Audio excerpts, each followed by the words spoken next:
Market क्या कल भी फॉल करेगा? अब देखो, मार्केट में वॉलेटिलिटी बहुत है based on the global market, क्योंकि ग्लोबल मार्केट में वापस वार की न्यूज आ चुकी है। आई एम श्योर आप लोगों ने सुनी होगी। और वन शॉट में अगर मैं आंसर करूं तो मैंने आपको इसी वीडियो में बताया था यूएस मार्केट ओपन होने से पहले कि मार्केट में आपको पैनिक नहीं करना चाहिए। आई एम श्योर आप लोगों को मार्केट में बहुत सारे वीडियोस मिलेंगे जो डराते हैं कि भाई ये वार होगी, फलाना होगा, ढीमका होगा, बहुत तकलीफ हो जाएगी। मैंने क्लियर वन शॉट में आंसर किया था, पैनिक नहीं करना है। ठीक है, कुछ भी हो जाए पैनिक नहीं करना। इतना बेस्ट आंसर मार्केट में मुझे नहीं लगता कोई बता पाएगा। ठीक है, वो भी यूएस मार्केट ओपन होने से पहले। हो सकता था यूएस मार्केट शायद 400-600 पॉइंट क्रैश हो जाए, लेकिन आप देखोगे यहां पे क्लोजिंग देखो, नीचे के लेवल से काफी अच्छी रिकवरी।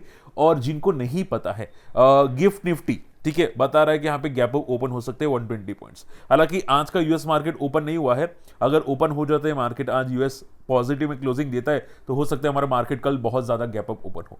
ठीक है, तो देखो शॉर्ट एंड सिंपल में मैं देखो खुद की तारीफ नहीं करता, लेकिन मैंने आपको बहुत सारी चीजें समझाने की कोशिश की जो काफी हद तक सही बैठती है। तो कुछ समझा करो मेरे भाई, अगर आपको सीखना है तो मेरे वीडियोस बहुत काम के हैं।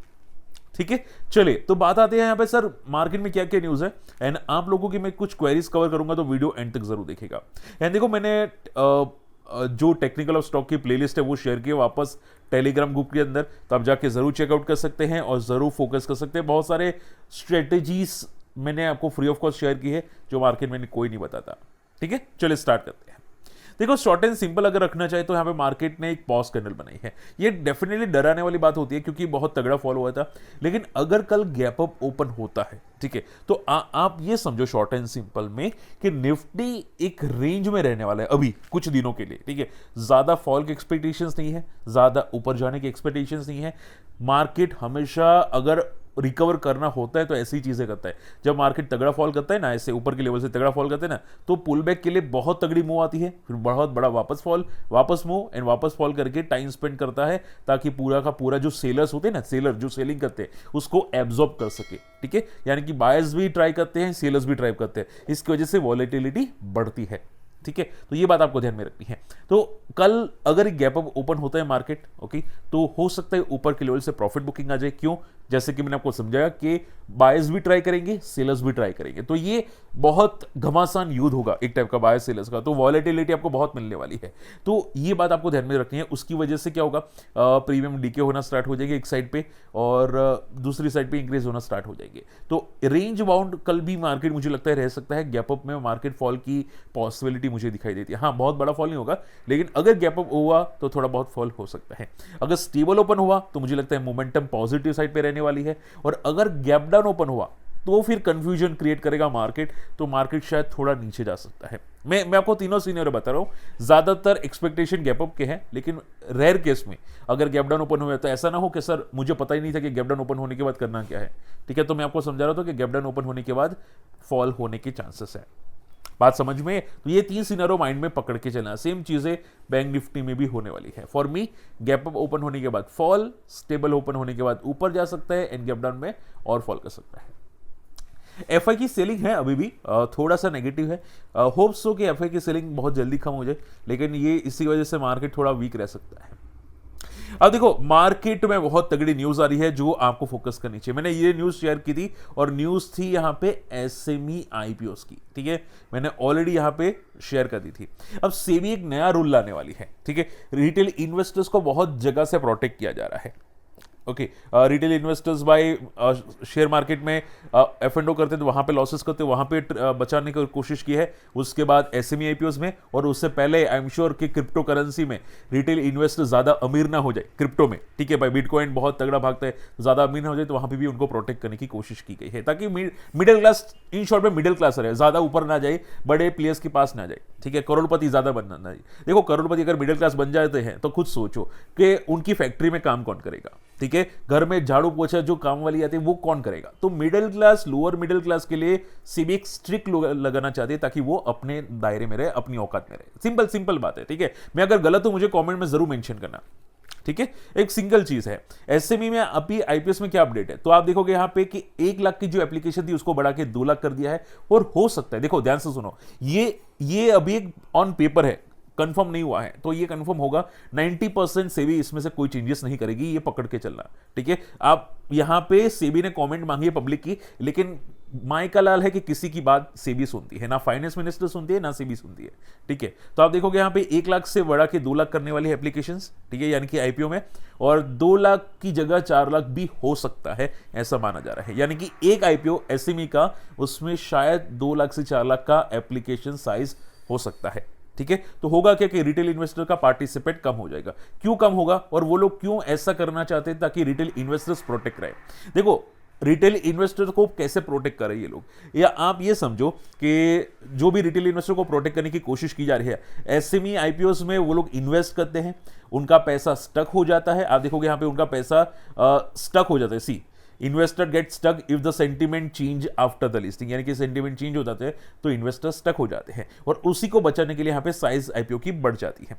अब देखो स्टक कैसे होते हैं, जैसे कि बहुत सारे एसएमई आईपीओ होते हैं, उसमें उन लोगों का जो आप बोल सकते हैं कि रेवेन्यू होता है। ठीक है, बहुत सारी कंपनीज क्या करती है कि इन्फ्लेटेड रेवेन्यू बताती है, इन्फ्लेटेड एम्प्लॉय कॉस्ट बताती है। ठीक है, उसके बाद स्टॉक का अच्छी आईपीओ लिस्टिंग हो जाती है, एंड देन वो लोग क्या करते हैं, प्रमोटर अपना स्टेक को बेच के अपनी होल्डिंग को 60% से नीचे कर देने की कोशिश करते हैं, इवन 30% से नीचे कर देते हैं। जैसे कि द्रोणाचार्य, अब यहां पे देखोगे द्रोणाचार्य के, अगर आप देखोगे सी, इनकी होल्डिंग 28% कर दी। ठीक है, तो ये जो यहां पे लोग मैन्युपुलेट करते हैं कि भाई अच्छा लिस्टिंग इन के बाद वो लोग अपना स्टेक कम कर देते हैं और होल्डिंग बहुत ही ना के बराबर कर देते हैं। जैसे कि आप यहां पे देख सकते हैं 63% से डिक्रीज होकर 36%। ठीक है, तो रिटेल इन्वेस्टर्स को प्रोटेक्ट करने के लिए यहां पे ये सब चीज की जा रही है। हाँ, एसएमई को रेगुलेट नहीं करे ये लोग, सीबी वाले एसएमई को रेगुलेट नहीं करे कि भाई आप इन्फ्लेटेड क्यों बता रहे हैं, मैं जांच करूंगे कि आपके रिजल्ट अच्छे होने चाहिए, मैं जांच करूंगे कि प्रमोटर का स्टेक डिक्रीज नहीं होना चाहिए। ये सब वो सेबी नहीं करेगी, वो क्या करेगी, सिर्फ रिटेल इन्वेस्टर्स को प्रोटेक्ट करेगी। ठीक है, तो ये चीजें थोड़ी इंपॉर्टेंट है जो काम आ सकती है मार्केट में। लेकिन देखो, हम लोग ट्विटर में कुछ भी लिख दें, मान लो ट्विटर पे लिखते हैं, फेसबुक पे लिखते हैं, व्हाट्सएप पे लिखते हैं, कोई फर्क नहीं पड़ने वाला। ठीक है, कोई सुनने वाला है ही नहीं। ठीक है, ये आज की जो लेडीज है, मैं सभी को बात नहीं करूंगा, लेकिन ये जो कुछ चुनिंदा होती है ना, ठीक है, वो किसी की नहीं सुनती। ठीक है, तो ये थोड़ा सा नेगेटिव चीजें हैं जो आपको भी ध्यान में रखना चाहिए। लेकिन देखो, इसका कोई सॉल्यूशन है नहीं, आई डोंट थिंक कोई सॉल्यूशन है। चलिए, इसके अलावा अगर बात करनी जाए तो यहाँ पे सी एक और न्यूज़ है यूएस मार्केट से, कि ट्रंप जो है बहुत जल्दी चाइनीज की प्रोडक्ट पे, गुड पे वो टैक्सेस लगाने वाला है 38% तक, वो भी अर्ली नेक्स्ट ईयर, यानी कि जनवरी फरवरी के आसपास टैक्स लगाएगा। ठीक है, ऐसी मार्केट में न्यूज़ आ रही है। अब उसको काउंटर करने के लिए चाइनीज कंपनी, ठीक है, चाइना कंपनी, वो भी स्टिमुलस पैकेज लाने वाली है, जो ट्रंप के जो टैरिफ हाइक होने वाले ट्रंप के, वो भी काउंटर कर सके।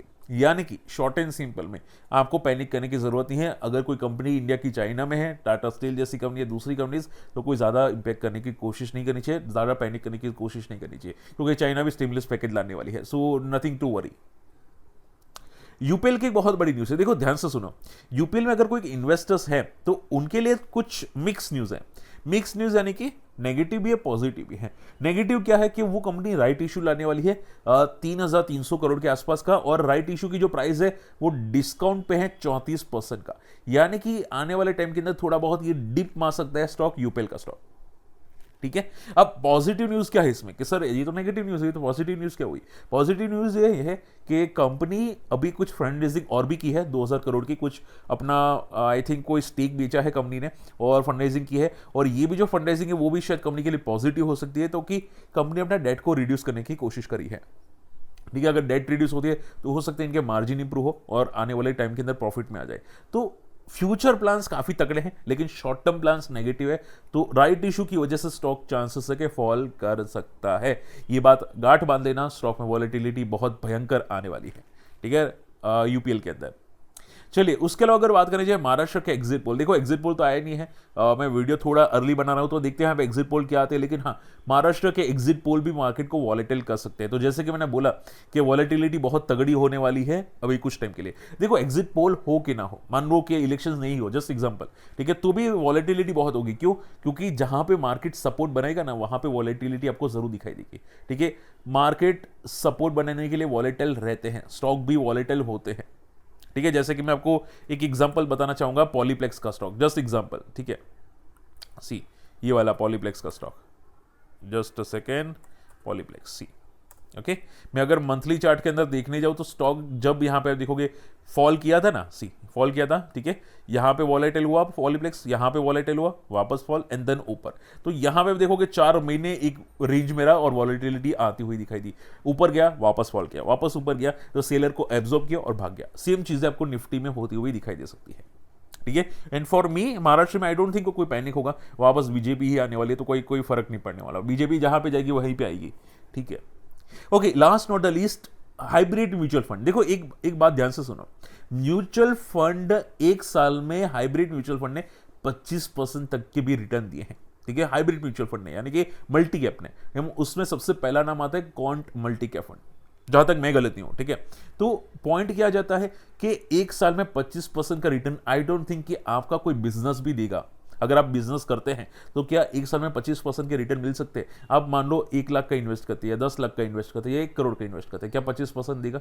ठीक है, बहुत सारे म्यूचुअल फंड है जो उससे बेटर रिटर्न दिए हैं, 30%, 40%, 60% तक के भी, ठीक है। तो मार्केट में म्यूचुअल फंड्स काफी अच्छे होते हैं। अगर कोई मार्केट में लॉसेस कर रहे हैं, आप लॉसेस कर रहे हैं, ठीक है, तो मैं एक सजेशन डेफिनेटली करना चाहूंगा कि एटलीस्ट म्यूचुअल फंड में आ जाए। आपका लॉसेस शायद, देखो मैं ऐसा नहीं बोलूंगा कि होगा या नहीं होगा, लेकिन मार्केट से बेटर रिटर्न आने की उम्मीद तो हो सकती है, ठीक है। तो सजेशन है कि आप डेफिनेटली म्यूचुअल फंड में इन्वेस्ट कर सकते हैं। और अगर आपको म्यूचुअल फंड में इन्वेस्ट करना है, उसकी लिंक भी मैं आपको वीडियो के डिस्क्रिप्शन कमेंट्स में प्रोवाइड कर दूंगा। अच्छी म्यूचुअल फंड में भी आप जाके जरूर इन्वेस्ट कर सकते हैं, ठीक है। एटलीस्ट आपको अच्छी रिटर्न मिले और टेंशन फ्री मिले एटलीस्ट, ठीक है। हो सकता है आप जॉब करें तो जॉब में आपको जो परसेंटेज मिले प्रॉफिट या सैलरी मिले, उससे बेटर आपको म्यूचुअल फंड में रिटर्न मिले। तो ट्राई कीजिए, फ्यूचर के लिए भी यहाँ पे म्यूचुअल फंड बहुत काम आता है। चलिए उसके अलावा बात करें आप लोगों की क्वेरीज, काफी लोगों की क्वेरीज आती हुई दिखाई दी। उमेश के क्वेश्चन मैसेज तक है, सर वाह बहुत ही मजा आ गया वीडियो। देखो मैंने लर्निंग वीडियो भेजा था, देखो मेरे वीडियोस काफी इन्फॉर्मेटिव होते हैं, ऐसा नहीं कि टाइम पास करता हूं मैं वीडियो में, कोई टाइम पास नहीं होता, काफी इंपॉर्टेंट इन्फॉर्मेटिव वीडियोस होते हैं। आप जाके एक बार देखिएगा, इससे बेटर वीडियोस मार्केट में नहीं मिलेंगे, ये लिख लो, ठीक है। तो बहुत तगड़ी स्ट्रेटेजी से, और मैंने ऑलरेडी शेयर कर दिया है। अब ऐसा होता है टेक्निकल स्टॉक की प्लेलिस्ट में सर्च करना how to find momentum stocks. चलिए thank you so much sir, मैं आपके सभी वीडियोस देख रहा हूं यहाँ पे, please review Kopran share, Mastek, clean science, tech. देखो मैं सिंपल बोलूंगा कि मास्टेक मुझे लगता है कि यहाँ से एक मोमेंटम आ सकती है, टेक्निकल चार्ट तो बहुत स्ट्रांग है मास्टेक का। एंड मैंने ऑलरेडी मास्टेक एक डिस्कस किया था आई थिंक कुछ दिनों पहले वीडियो में, मुझे बहुत अच्छे रिजल्ट लगे थे मास्टेक के, और भले फॉल गया था लेकिन उसके बाद ऊपर जा सकते हैं। तो स्टॉक का एक रेजिस्टेंस है 3500, अगर वो ब्रेक करेगा तो शायद एक मोमेंटम अच्छी आ सकती है, लेकिन स्लो एंड स्टडीली ऊपर जा रहा है।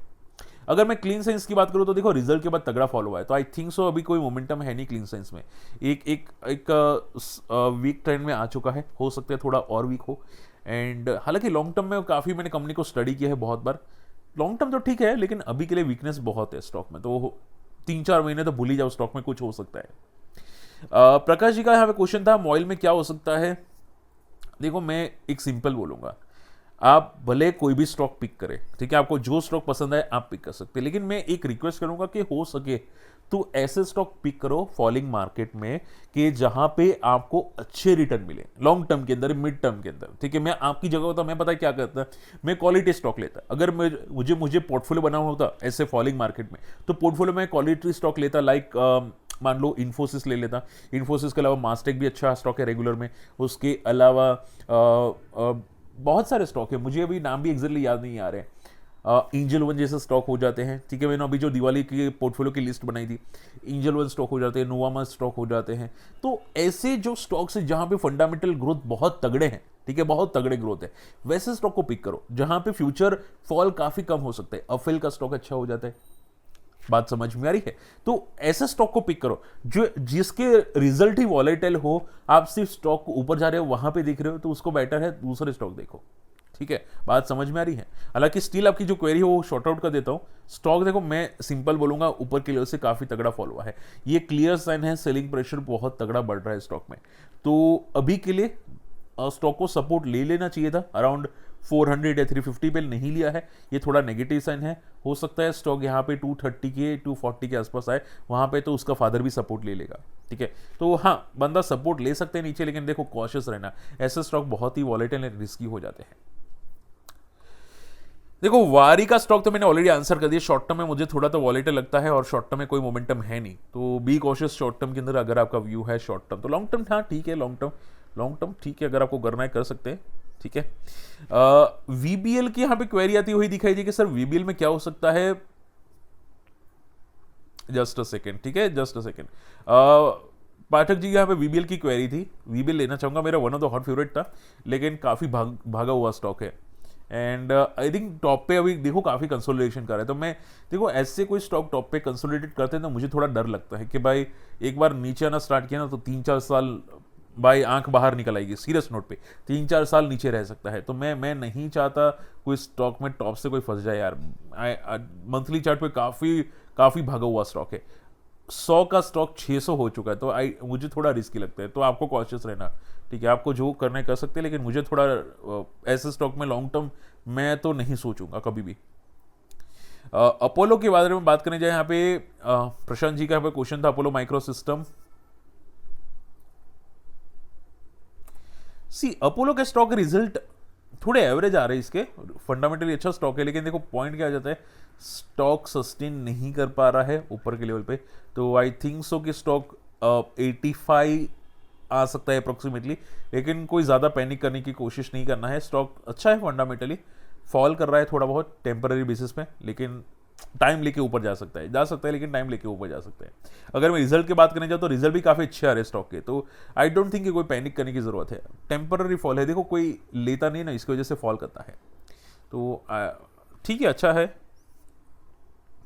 उसके अलावा यहाँ पे Titagarh, Camlin and Danish power. देखो मैं टीटागढ़ ले लेता हूँ, टाइम काफ़ी हो चुका है। तो क्वेश्चन ये था कि सर टीटागढ़ क्या अभी अच्छा हो सकता है करंट टाइम फ्रेम के लिए।